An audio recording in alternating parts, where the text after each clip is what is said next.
taking the victory lap here with our boy Big T. Massive takedown PGA last night. Shipped the Millie. The Twins got the job done for our boy Hoop. Won him $100K. Won him a live final seat. JSU shipped $200K on, I think, just $1,000 worth of entries. He had a monster night.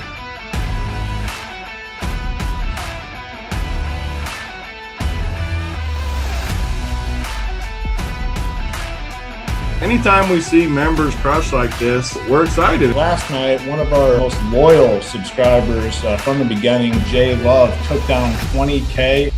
I want to give a shout out to Redmen, who won over $50,000 on opening day. Blind Bandit took down the $100,000 top prize. We had someone win a live final seat. It was one of those days where it's like going 5x or 10x on your money. It wasn't enough to get enough love in the Discord. Record 62 took down the Millie Maker. I don't even know if this heater's ever going to end.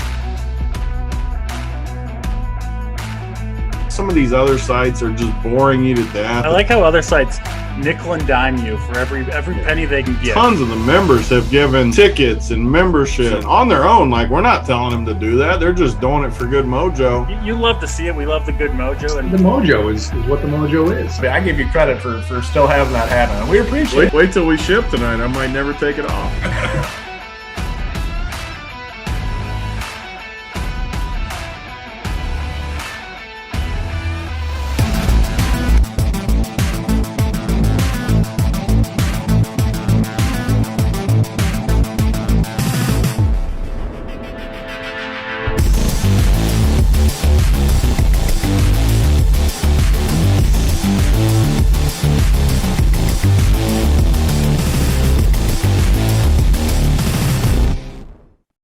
What's going on, everyone? Welcome to the first NFL RPS show of the 2021 season. We're super excited over here to launch our product, and this is the first official show of the season. Like I said, the title for the show will be the NFL review / preview / first look. We'll lock in something more official, but basically what we're going to be doing on the show week to week is kind of reviewing what happened in the previous week, decisions that we kind of came up with before lock, and then, you know, what you needed to win in cash games, what you needed to be on in tournaments, and we'll kind of break all that down, and then we're going to go into a little preview, kind of a first look type thing where we're pulling up the salaries, going through whatever topics we have. Is going to be kind of an open format. We'll take questions too along the way. And today we will have some extra time. So if you do have questions, you can definitely fire those in the chat.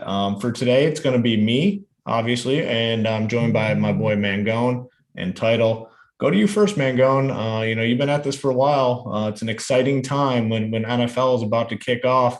Just talk to me about your initial thoughts here for not only week one, but the NFL DFS season in general. Yeah, I'm excited. I didn't know if I was hosting or you, so we didn't talk about that before. So I was holding my breath for a second. I was going to give you 2 seconds, and then I was going to jump in if I needed to. But you got the hosting duties here. I'm excited to be on with Title and you. We did some review last year. We're going to do some more review this year. And, you know, it's not going to be the same as last year. We'll kind of keep it a little more open-ended and, you know, talk some general strategy and different stuff. And we're here for you guys, right, in the chat. You know, just talk about some basic things. This is not a premium show, right? It's a free show. So, yeah, we'll discuss some stuff. And I'm excited to get into the NFL season. Hoop, have you told the wife it's time to close up shop on the weekends, right? Sunday, did you give her the old message? Hey, Sunday, we're stuck inside. No need to go out. We can't be doing Saturday nights at the neighbor's house. What's the word, Hoop? Yeah, so obviously actually had that conversation today because the kids started school today, and she said, what do you have going on today? I said, well, I'm going to hit the gym in the morning. I'm very good at hitting the gym when the kids are in school. Very easy to sneak out, hit the gym. So I did that this morning, cut the lawn, which is obviously something I love doing. And then I told her, I said, I have a show at 2. She goes, is it for baseball? I said, no, for NFL. NFL starts on Sunday. And she just gave me that look like, fuck, my life's about to change. So yeah, she learned the hard way today. But you know, what can you do? That's you know, the best time of year for us DFS players when NFL gets kicking off. So we're definitely, I'm excited. I don't know if she is. Title. third man here in the booth with us. Again, you've been at this for a few years too. Super exciting time. The week of NFL, week 1 leading up, everything that goes into it. Talk to me about, and Title is gone. So Title is having some technical difficulties today. Before we hopped on, he kept the internet kept cutting out, and then he said there's a storm. So we're going to be without Title today. We're going to just keep him out on the sidelines. It's just going to be me and Mangone. So obviously, like I said, we don't have anything to review because we don't have a NFL slate in the book. So today is going to be just a more, general topics. Talk about some of the things we look at throughout the week. And then we'll kind of hop in and maybe talk about some prices that stand out. And one thing I always, talk about, when speaking of NFL DFS, there's a lot that goes into it all throughout the week. What you think you're going to be on Tuesday, Wednesday can completely change come Sunday with the news, injury report, whatever it may be. So there's certain situations that you need to monitor throughout the week. And that's why, for me personally, I don't really even start building teams, even in cash games, tournaments, whatever it may be, until Saturday night-ish, because you don't want to lock yourself into something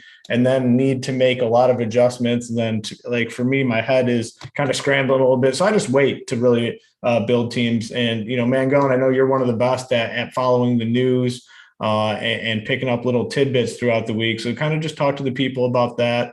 And how you kind of work through the week leading up to Sunday. Yeah, you said something interesting there. I think it's like a good point in DFS in general, like knowing your personality and self, right? Like you kind of said, I don't build early on because of this and that. Like some people might need to build early on. Like that might be better for you. So if it is, then do that, right? We know BigT, right? Who he builds literally later on, but that's better for him. So for one, do what's best for you. I do like to build later on. I don't like to get married to a player. Like if I put Calvin Ridley on my team, right, on Tuesday, and then Sunday, I'm like, well, I had him all week and now he's not there. And then if he goes off, it'll definitely tilt me for sure and get me frustrated. So I try to wait a little bit. I do like to get the baseline of pricing. One thing I talk about, and I think we discussed on the cash show on Fridays, is hey, I make a pool, right? Are you in the pool? Are you out of the pool? Are you on the fringe, right? And I typically like to put the on the fringe guys in my pool. And then I like to kick them out on either Friday night or Saturday. And I just slowly kind of get rid of them.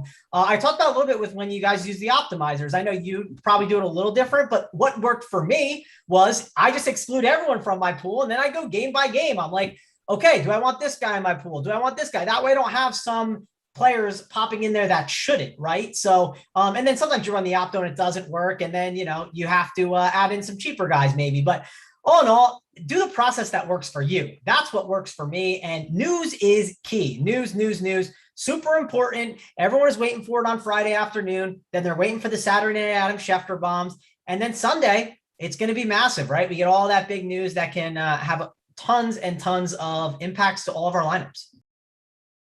Yeah, it's very important to monitor the news. And we wrote off Title. I said, okay, he's off. He's going to be not with us this week. And what do you know? He came back and is with us again. So Title, welcome back to the show. And, kind of just talk to the people about your general thoughts here with NFL week 1 and, process or, anything else that kind of comes to mind. Yeah, hopefully I'm on here for good. I think it was, there was a storm that came through. I think it actually was my Zoom wasn't fully updated. Last time that happened, it delayed. It made my whole computer slow and all that. So I updated it. I hope I'm good to stay. And yeah, that was frustrating, but NFL is back week 1. I'm super pumped. Week 1, I know we're all I'm the most excited. Everyone is, but for cash games in week 1, it is the worst. I don't know if I just tuned in. I don't know if you guys hit on it, but I hate how they release their pricing so early before preseason even over. It makes sense because there's milli makers. They want to get filled and all that, but there's a lot of, a couple missed prices that just stand out that are going to be mega chalk. Starting with Callaway on the Saints, Marquez Callaway. He's going to be very, very popular. He has Jameis Winston starting. It was going to be Taysom or Jameis. They weren't even sure when they started it. Michael Thomas is out. The Saints are in a very good spot against the Packers. He's very cheap at 3.4K. So That's like one thing where he's going to be 85% owned. Kyle Pitts is only 4,400. I know we're getting a little into week one and stuff, but Pitts is only 4,400. He's one of the most athletic, one of the best tight ends there is in this league. And that's just way too cheap for someone that talent like that. So week one's going to be a lot more chalky than we're going to see in some other weeks. Tournaments is where, that's when you listen to the other shows with Big T, Tambo, all them. But cash games are going to be some obvious ones. We'll have cash charts, player pools, and stuff like that. But it's a lot cheap. Week one, just so much more chalky because of those reasons. The pricing came out way too early and stuff like that. Getting into like running backs and all that stuff. The McCaffreys, the Dalvin Cooks of the world, receivers, Devontae Adams. How I approach that is like last year. I just jammed in either Adams. I know McCaffrey was out last year for most of it, but the year before, you pay up for the guys, especially on DraftKings, a full point PPR, that you know their target share and opportunity is going to be, they're going to be there week in and week out. So I don't know. You find the value, Pitts, Callaway for week one, couple locks right away, pay up for the guys that you know are going to get the opportunities. Then you fill in from there is kind of how I approach cash games.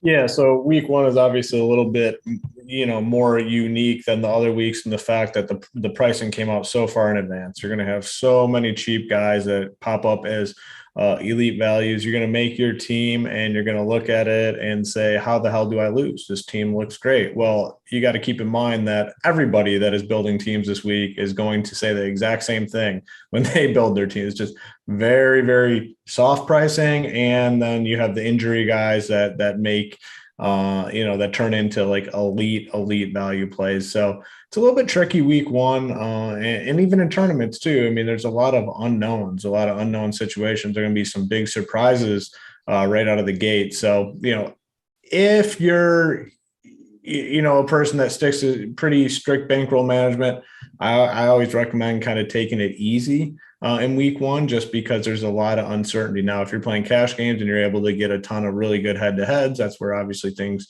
could change in terms of how much you end up playing for. Mangone talked to me a little bit more about, the pricing that we see week one and some of this elite value and how you should be, how these people should be handling it.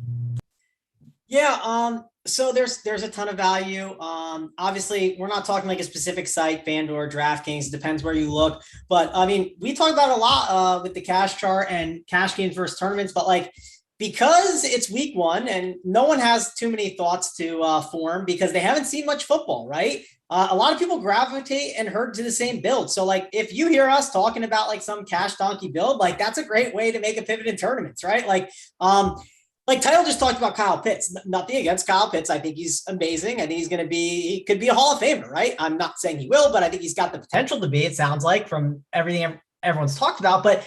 And I know he's not a typical tight end. He's more of a receiving one, but he is a tight end, and tight ends typically take time to develop, right? I see some people talk about, you play this rookie quarterback, like Mac Jones is 4.4. You could play him and jam in a bunch of players, but keep in mind, these guys are rookies. So there's little things like that I'm taking into account. That if everyone's going to be on Kyle Pitts in tournaments, why wouldn't you consider Calvin Ridley? We saw what Calvin Ridley was when Julio Jones was gone, and Julio Jones is gone. Ridley absolutely printed every single week. So he's someone that I'll look at in tournaments. And I'm definitely taking more of a wait and see approach with a lot of these rookies. And again, nothing against these kids. I don't think that they're bad, but it's like we saw it in college football. I think last night was a great example.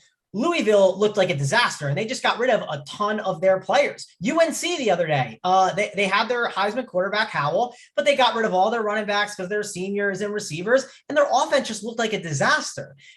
They're all these kids in new systems. Sometimes taking a known commodity early on is not a bad idea, and that's something that I'm going to be considering as some tiebreaker stuff, right? If I'm looking at, maybe a Marvin Jones versus a Jalen Waddle, give me Marvin Jones because he's just a, known commodity in the NFL. Nothing against Waddle. I think he's going to probably be a better player than Marvin Jones in the end of it because Waddle's supposed to be really awesome. But yeah, I just think don't get too excited about the rookies early on. Let's play them later on once they're more established.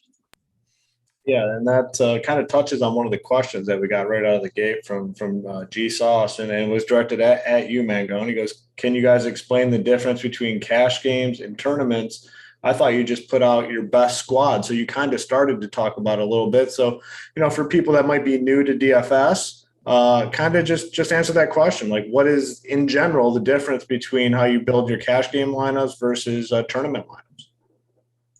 Yeah, I mentioned it with the probably with like the Ridley and Pitts thing pretty well, but like one of my best, I'd say like, last year, one of my best tournament hits, and again, I didn't win any, like I didn't take first place, right? But one of the weeks, it was like, it was a week where the Seattle receivers were very, very chalky, right? It was like the Tyler Lockett, DK Metcalf, you pick one or the other. Maybe Lockett was like 30% and Metcalf was 20, and Russell Wilson had ownership. And that week I had those two in my cash games, and I said, it's like a nice hedge. And I didn't want to hedge it. I was like, one of these is clearly going to probably win and one of them is going to lose. But I just said, Carson looks like the best leverage on the slate.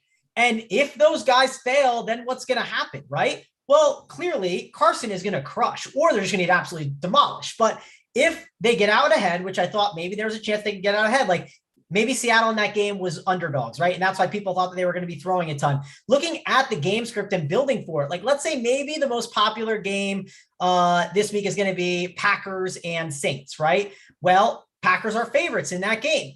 People might want to lean on the run game more. Well, maybe you just say, hey, I'm going to go with Alvin Kamara and make it, instead of going with Callaway and going with Winston, I'm going to make Kamara my bell cow, and I'm going to pair him up with Aaron Rodgers. I'm going to pair him up with Devontae Adams, and I'm even going to do Robert Tonyan, who someone just mentioned in the chat.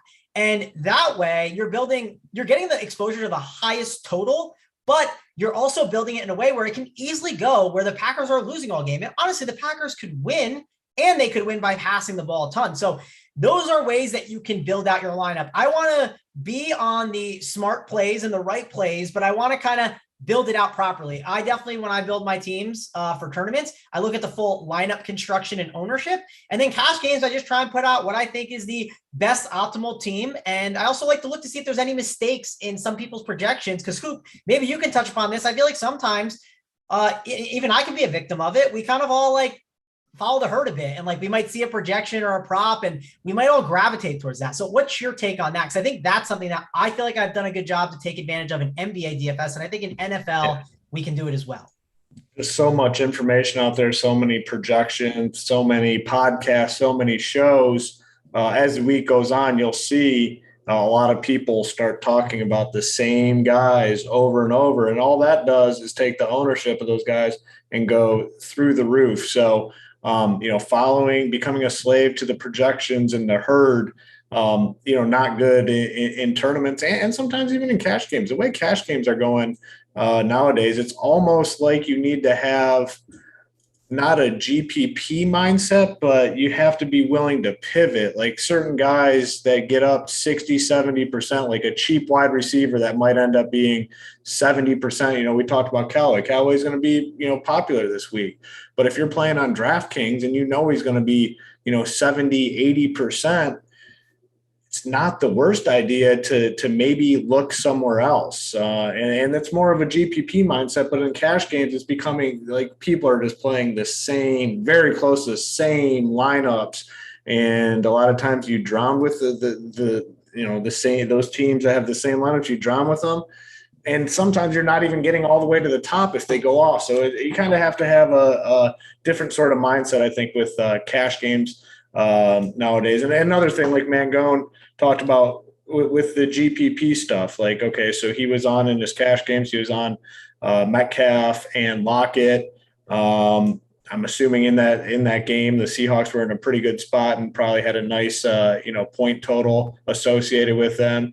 So he's already got those guys in cash games. The way that it goes wrong in cash is if Chris Carson has a massive game, so you make the pivot. Another way you can do that is at the tight end position, I think, because a lot of times there's a cheap tight end that pops up that everyone's going to be on. So if everyone's going to be saving money at tight end, go all the way to the top, play a Kelsey, a Waller, Kittle, and you instantly have leverage in that situation. Really, you can do that at every position. Running backs, if there's really cheap running backs that emerge and everyone's going to save money at running back and spend up at wide receiver, go the opposite. Play a McCaffrey, play a Delvin Cook, and then go cheap at wide receiver. So a lot of different ways you can build your GPP teams, a lot of different strategies and little moves you can make.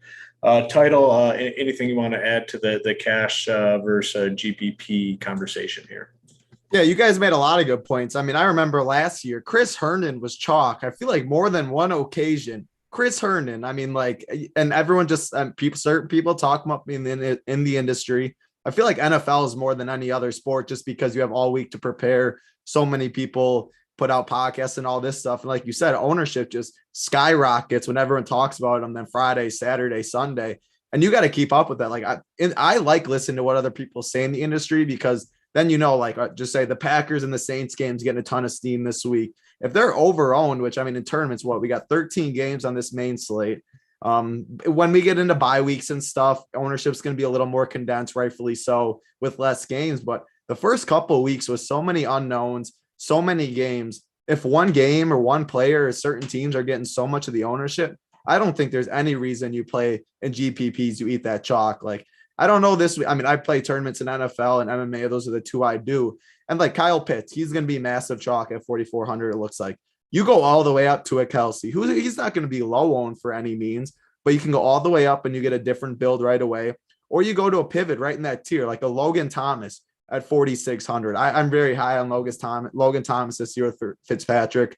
He's a monster, I think. And a pivot right there, he's going to be 1/6 of the ownership is Kyle Pitts. And people throw their cash game lineups in tournaments, which is another big mistake. So stuff like that, it's very easy to do. And another point I want to make on FanDuel and DraftKings, the pricing. DraftKings 0.5 or full point PPR, FanDuel 0.5 PPR. DraftKings, you get the bonus, 300 yards passing, you get 3, 100 yards rushing, you get 3, 100 yards receiving, you get 3. So guys like Derrick Henry and Alvin Kamara are better plays on different sites. Derrick Henry is more of a FanDuel play and is played more over there because touchdowns mean a lot more and the catches don't. Whereas Kamara on DraftKings is a PPR monster and he's always higher owned over there, whereas Henry's better on FanDuel. So stuff like that, knowing the scoring is very important. And tournaments, how I like to do, I mean, we'll get a little into tournaments. I know it's more of a cash show, but how I played it last year a lot is I just played, I paid up at quarterback a lot, or at least played for rushing upside and equity. The Josh Allens, the Kyler Murrays, Lamars, or a guy that is going to get 300 plus yards on a good day, like a Mahomes, where you feel comfortable getting that bonus, because the rushing just means so much at the quarterback position. Like a lot of people, like I see, maybe people are going to punt and play a Teddy Bridgewater this week or a Mac Jones and something like that. Just pay all the way down so they can pay up at all the stuff. I got away from that a lot last year just because I like the upside that the quarterback and the top tier guys gave you, the Allens and Murrays of the world. So I know I just went to a lot of points, the different scoring on the different sites, pivots at tight end. If like a Pitts is going to be chalky, a Thomas, or you go all the way out to Kelsey and build differently. But quarterbacks, I almost always pay up. And I think that's important because once you find something that you always do, it worked out well. Everyone has their own different philosophy, but I know you paid up a lot last year too, with the Lamars, with the Kylers and stuff. So yeah, it's literally the next talking point I had. I actually just wrote it down and about the quarterback position, because last year, a lot of times on the cash game show, that was one of the main conversations. Are you paying up? Are you paying down? And in DraftKings, the way their pricing is set up, a lot of times you either do one or the other. You pay all the way up, or you go all the way down and get a cheap quarterback, so you can get the Christian McCaffreys of the world or the Devontae Adams of the world.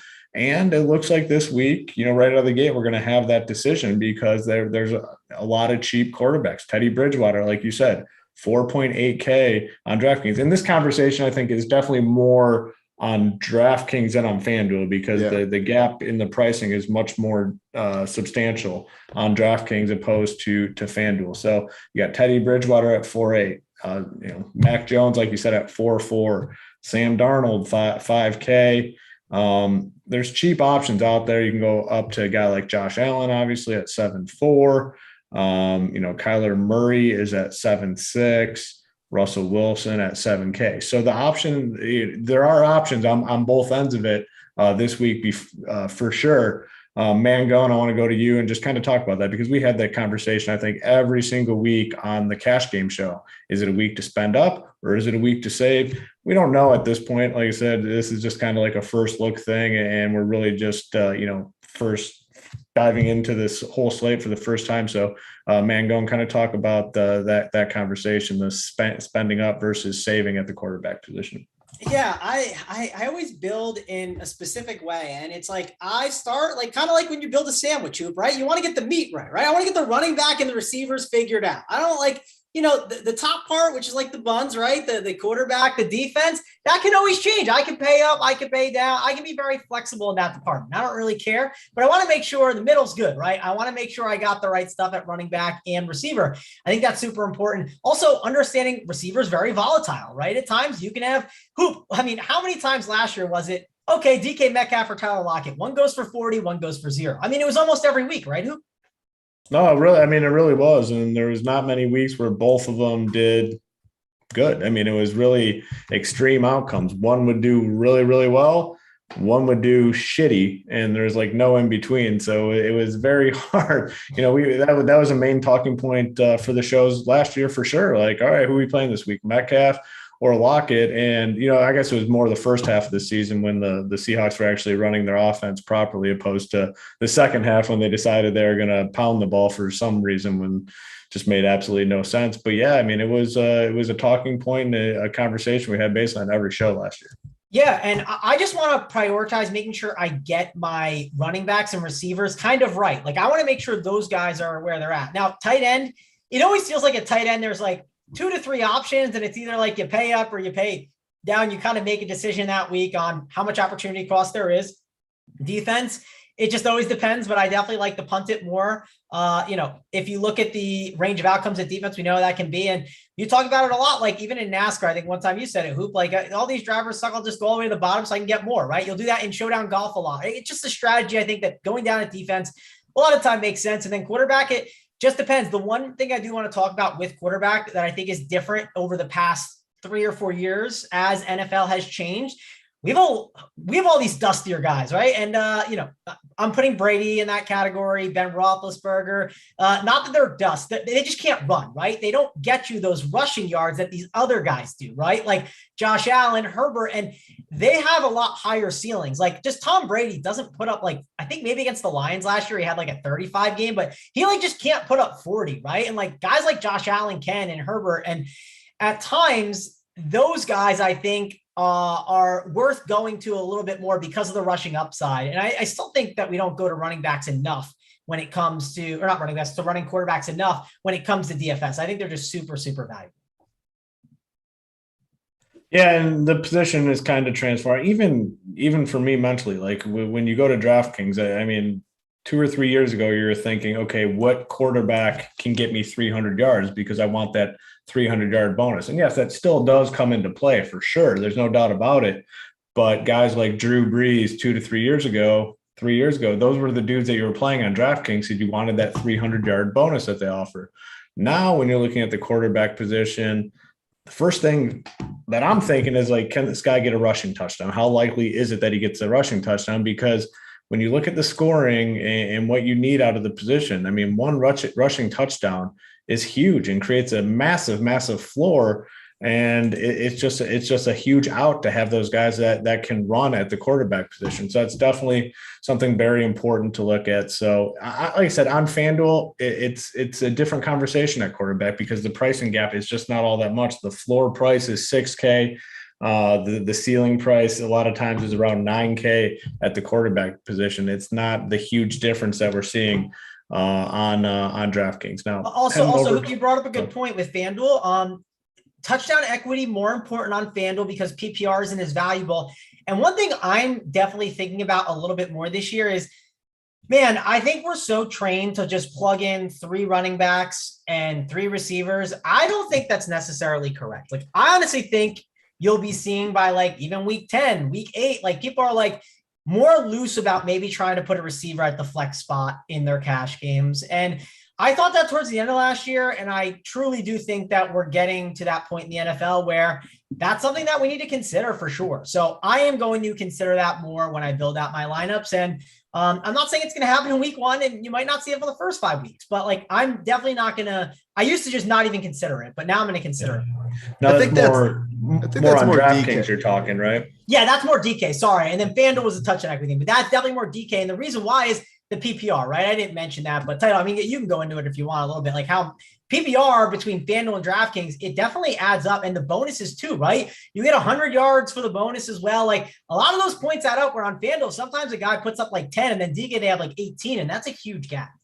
Yeah, no, it's more of a DraftKings thing, like you said, because of the PPR and how important it is. I mean, if you know, like a Diggs and a Devontae Adams last year, and I mean Tyreek, like they separated mainly like Diggs and Adams, but they separated themselves with, you knew they were getting pretty much double-digit targets every week. They had so much red zone opportunity. I mean, Devontae Adams, they threw it to him almost. I mean, more than Aaron Jones, his touchdown equity and stuff. So because this league's getting so much, I mean, part of the reason is now I'm paying for the Josh Allens and Kylers, because certain offenses, certain quarterbacks are separating themselves and just so much more pass heavy than run heavy, as we've seen in the past. And a lot of running backs. I mean, you don't see too many teams nowadays just giving their guy 25, 30 carries every single game. You still get the Derrick Henrys, the CMCs when his work goes like that. But we've even seen Kamara in the past sometimes give a lot of workload to Latavius Murray. Aaron Jones, one of the top running backs in Green Bay, has A.J. Dillon to compete and stuff like that, where coaches are limited in their how much wear they put on the running backs in the regular season, whereas receivers are out there every time and throwing the ball a lot. So it's definitely, I mean, I'm going to look at it on DraftKings almost every week. Like I'm not going to make a rule and say have to go running back in the flex. Whereas FanDuel, it's almost always running back in the flex just because of that touchdown upside. One other point I want to make just about the quarterbacks and why I mean, so based on each week, this week, I think it's still way too early. This could definitely change, but why I'm thinking of paying up at quarterback right now is just, we have the value with Callaway at 3,400. We have Pitts at 4,400. Looking at some of these other guys that are really cheap, Elijah Moore is min price at 3K, Marvin Jones, 3.6K, Terrence Marshall, 3K, Jalen Waddle, 3.6, Rondell Moore, 3K, Pittman, 4.1. That's a lot of guys. I mean, obviously there's some more risk to them than there is if you paying up and paying down at quarterback and stuff. But those are all guys that have established, which we think is established roles in their offenses, whether it's starting slot receiver, starting outside receiver in the outside, and going to get targets, and they're big explosive guys.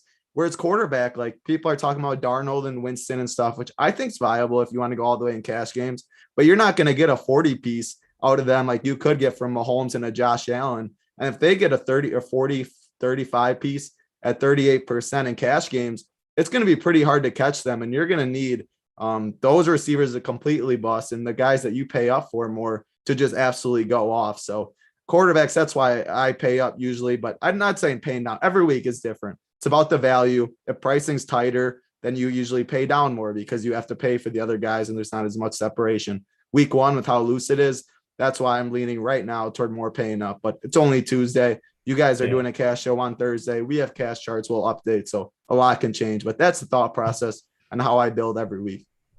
Yeah, I think more people end up paying up this week because of all the value that we have at the other positions. One spot though where going cheap could burn you, and a lot of times this is the case, is the running back position, because we have very small pool of elite running backs, and then a group of decent guys, and it falls off quick. I mean, those guys at the top can have massive games, and the guys we're talking about, Christian McCaffrey's, Alvin Kamara, Aaron Jones, Saquon Barkley when he's healthy.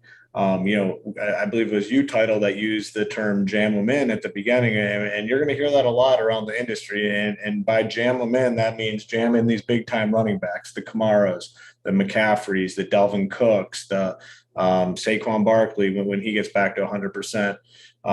It's a very viable strategy. Just go cheaper on the board and make sure you're able to play these top tier running backs that on a good day can rack up 7 to 8 catches, can get 100 yards on the ground, they can get 100 yards in the air, they can score multiple touchdowns.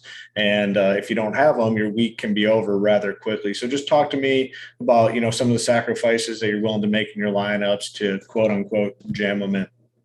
Yeah. So running backs, I agree. I usually am more punting wide receiver and willing to pay down. I mean, I just mentioned multiple guys for kind of, like I said, they're just going to be on the field almost every time. And that, whereas running backs, you can't be playing and punting to like Trey Sermon. He's 4.5K. He's fine, but he's going to be sharing with Mostert, and his opportunity isn't even going to be close to a McCaffrey, to a Dalvin Cook.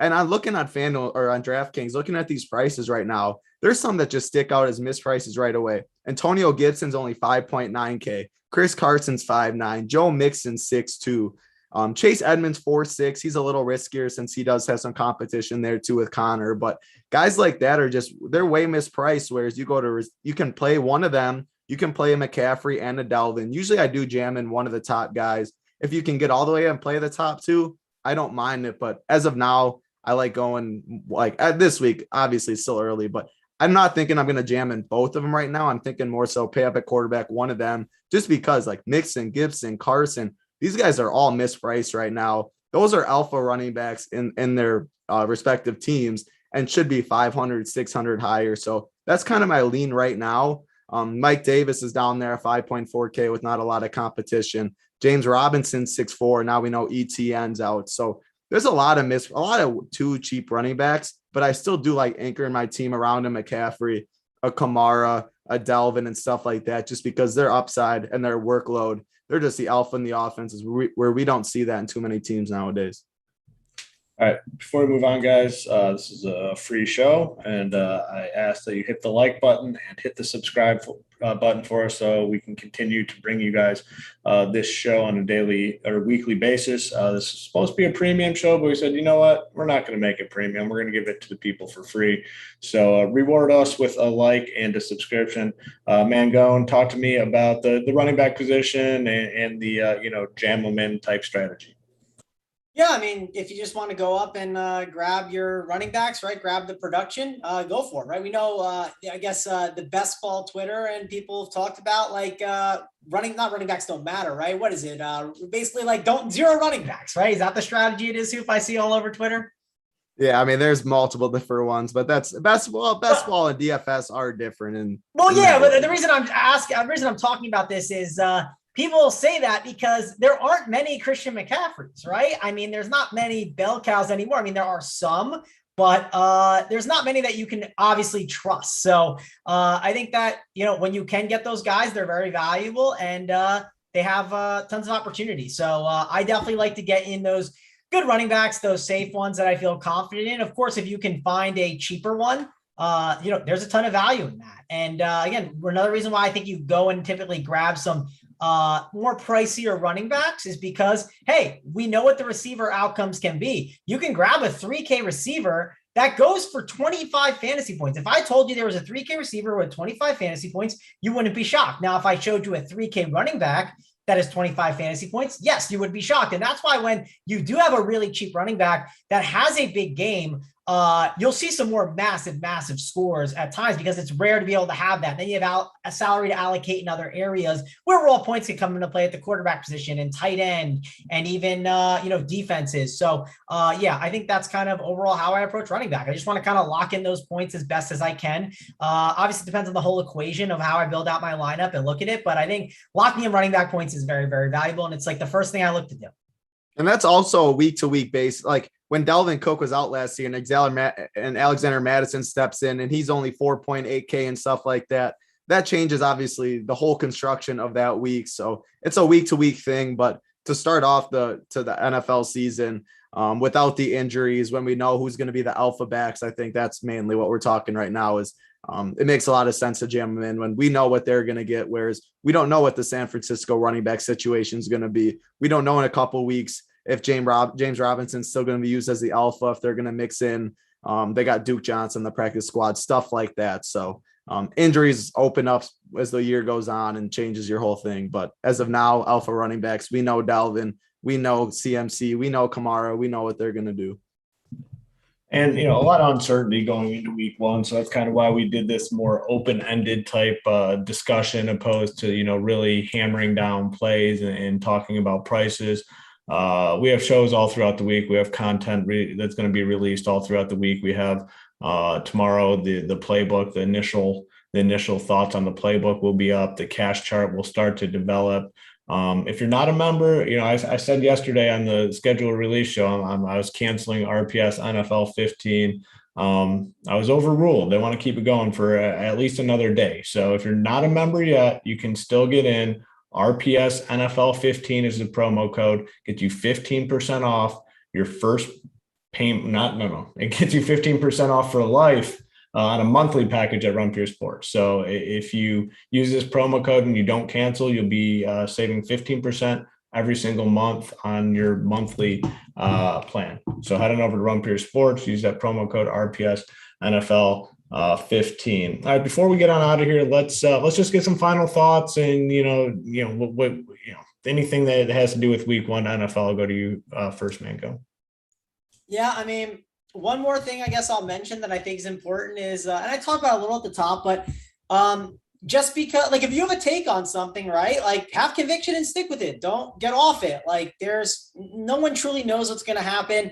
I remember hearing this a while back on one of the DFS podcasts, right? It was one of the years of the Cowboys, right? They were supposed to be an awful team, absolutely terrible. And then all I did was run the ball down everyone's throat. I think it was Latavius.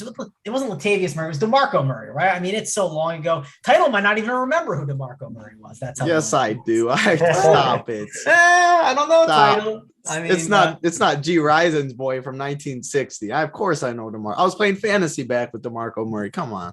I'm just checking, Title. You never know. So, but that was the year that, like, the Cowboys were supposed to be absolutely terrible. And all I did was run the ball down people's throats and just play ball control, right? Like, you just don't know what a lot of these teams are going to look like and do. And maybe it's better to go to a team that is more of a known commodity, or maybe, like, I know Seattle has talked about it. They're going to actually let Russ cook. I don't know. Will they actually let him cook this time? Who knows? They did for like 6 weeks and then it died. But overall, if you have a take on something, week 1 is the week to, go out on a limb. If a guy is 5% owned, it's okay that he's 5% owned. So be okay with that. And I'm just pumped football is back. I'm excited to see if COVID has any effects. I know Holden is very adamant that COVID is going to make it even worse because people are just going to get it. And some guys are vaxxed, some are not. And because we're doing more and it's not as like locked down, it's going to have more injury impact. And if it does, news will be flying on Sundays and be ready to pivot.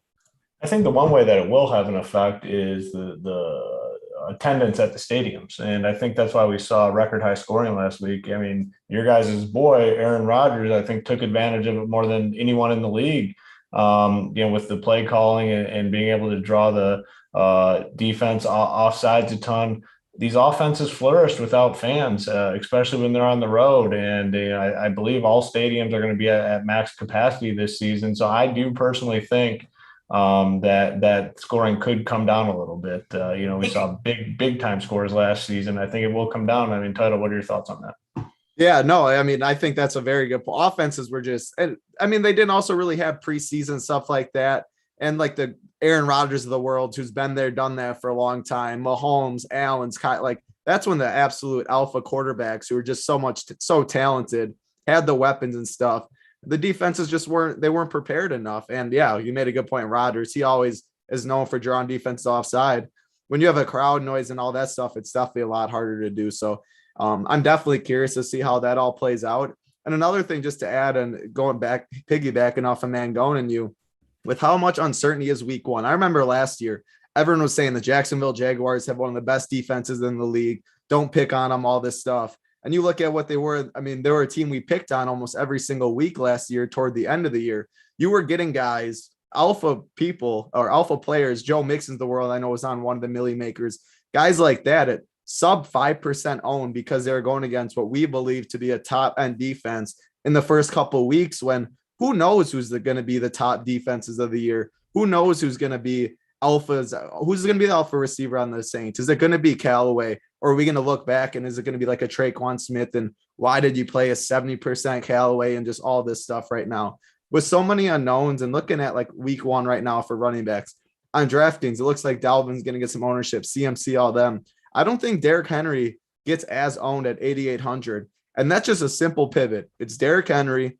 He's going against the Cardinals. I don't even care who he's going against, though. But if he's going to be significantly less owned, I'll play Derrick Henry at significantly less ownership any day of the week. You know what he's going to get and stuff like that. If Adams and Diggs and all them's going to be the guy, I'll play DeAndre Hopkins, Keenan Allen, make pivots like that who are going to be 1/5 of the ownership and stuff like that. So that's kind of how I'm approaching tournaments in DFS week 1, week 2, week 3. People are just playing the same cash game guys because that's what the machines think. That's what the people that are talking about following preseason think. But we do not know what's going to happen week 1, what coaches are going to do. So I'm going to take the ownership discounts on studs that I know are studs. and pivot off the top guys. I'm not going to eat a lot of chalk at all in tournaments to start the year. Yeah, I got a full slate. There's a ton of options. A lot of guys that are going to come in criminally underowned. A lot more to break down, a lot more to analyze. We have a week's worth of content and shows coming your way. Some free, some premium. And like I said, if you want to take advantage of that 15% off for life, that code is RPS NFL 15 on a monthly package, and we'll get you hooked up. That 15% off sticks with you for life as long as you do not cancel. But we're going to go ahead and get on out of here. And like I said, next week, the show's going to look a lot different. We're going to be reviewing things from the previous week, and then we're going to go into a preview of week 2. So this show is just kind of a little opening thing, general conversations. Next week will be a little more narrowed down and more structured in terms of the format for the show. But we're going to get on out of here for now. We'll be back next week. For myself, Mangone, Title, we're out of here. We'll see you next week.